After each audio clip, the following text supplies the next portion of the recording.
अगस्त 1947 south Asia की तारीख का सबसे बड़ा मोड़। एक ही जमीन से दो नए मुल्क पैदा हुए, भारत और पाकिस्तान। दोनों के पास तकरीबन एक जैसी ब्यूरोक्रेसी, एक जैसा मिलिट्री सिस्टम और कॉलोनियल एडमिनिस्ट्रेशन था।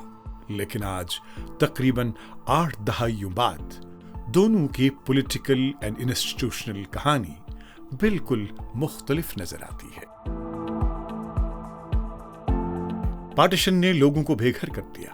तकरीबन 1.4 करोड़ अफराद पलायन कर गए, जबकि तकरीबन 10 से 15 लाख अफराद तशद्दुद का शिकार हुए।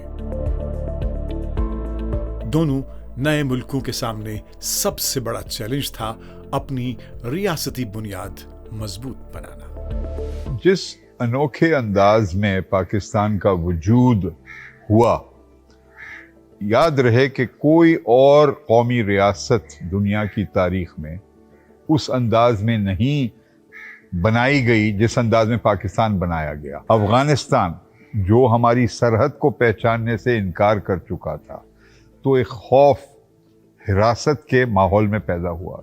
शदीद मुश्किलात, तकरीबन 1 करोड़ लोग यहाँ पनाह लेने के लिए तशरीफ लाए, हिजरत कर कर। तो हम शुरू ही से इनसिक्योरिटी, गैर तहफ़्फ़ुज़ाती मिजाज का शिकार रहे, हालात का। दोनों जगह एक बहुत बड़ी तादाद में महाजरीन आ गए, यानी पंजाब में और कराची और गिरदोनवा में। उनको सेटल करना जो सबसे अर्जेंट मामला बन गया।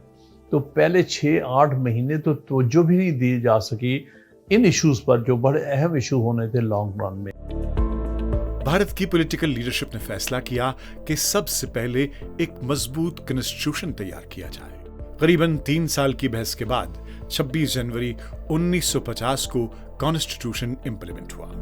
We, the people of India, having solemnly resolved to constitute India into a sovereign democratic republic and to secure to all its citizens justice, social, economic and political, liberty of thought, expression, belief, faith and worship, equality of status and of opportunity, and to promote among them all fraternity, assuring the dignity of the individual and the unity of the nation.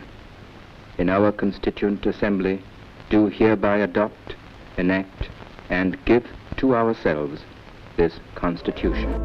हर शहरी को बराबरी का हक मिला। Universal adult franchise के जरिए हर बालिग को वोट का इख्तियार दिया गया। ये उस दौर की दुनिया का सबसे बड़ा डेमोक्रेटिक एक्सपेरिमेंट था। पाकिस्तान की कहानी बिल्कुल मुख्तलिफ रही। पाकिस्तान बनाने वाले मोहम्मद अली जिन्ना के निधन के सिर्फ 1 साल बाद मुल्क अपनी सबसे बड़ी लीडरशिप से महरूम हो गया। लियाकत अली खान ने वो खला जो था, जिसे अब खला कहते हैं, वो काफ़ी हद तक पुर कर दिया। लियाकत अली खान एक लिहाज से बहुत कमज़ोर आदमी भी थे कि किसी सूबे की मुस्लिम लीग 100% उनके साथ नहीं थी। बंगाल में उन्होंने जो है वो ख्वाजा नाज़मुद्दीन को सपोर्ट किया। नाज़मुद्दीन को गवर्नर जनरल बनाया तो लियाकत अली खान की मर्ज़ी से बनाया। वहाँ पे नूरुल अमीन फिर उनके समझे कि एतमाद के आदमी बने। पंजाब की कॉन्फ्लिक्ट के अंदर लियाकत अली खान ने ममदोद के मुकाबले में दौलताना को सपोर्ट किया। तो वज़ीर आज़म जो है he was dependent on a faction of Muslim League. ताक़ अहमद गुरबानी से 1970-71 में किसी इंटरव्यू में पूछा गया कि आप लोगों ने आइन क्यों नहीं बनाया, तो उन्होंने कहा कि हमारे जहन में ये था कि कायद आज़म ने पाकिस्तान बनाया तो आइन भी बना देंगे। चंद साल बाद लियाकत अली खान भी कत्ल कर दिए गए।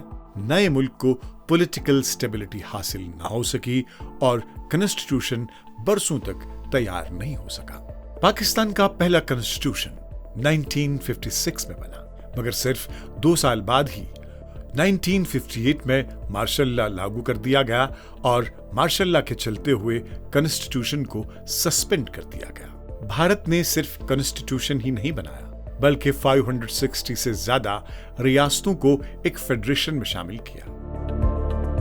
ये अमल पॉलिटिकल स्ट्रेटजी और इंस्टीट्यूशनल स्ट्रेंथ की मिसाल बन गया। फेडरल स्ट्रक्चर ने मुख्तलिफ ज़बानों, तहजीबों और इलाकों को एक दूसरे के ज़ेर साया कर दिया। 1947 में आज़ादी दोनों मुल्कों को एक साथ मिली, लेकिन तारीख सिर्फ आज़ादी से नहीं, इदारों के स्ट्रेंथ से लिखी जाती है। पार्लियामेंट्री डेमोक्रेसी और हाइब्रिड रजीम का असल फ़र्क क्या होता है और इसने दोनों मुल्कों की सियासत को किस तरह मुतासिर किया, इस बात को देखने, परखने और इस पर गौर करने की ज़रूरत है।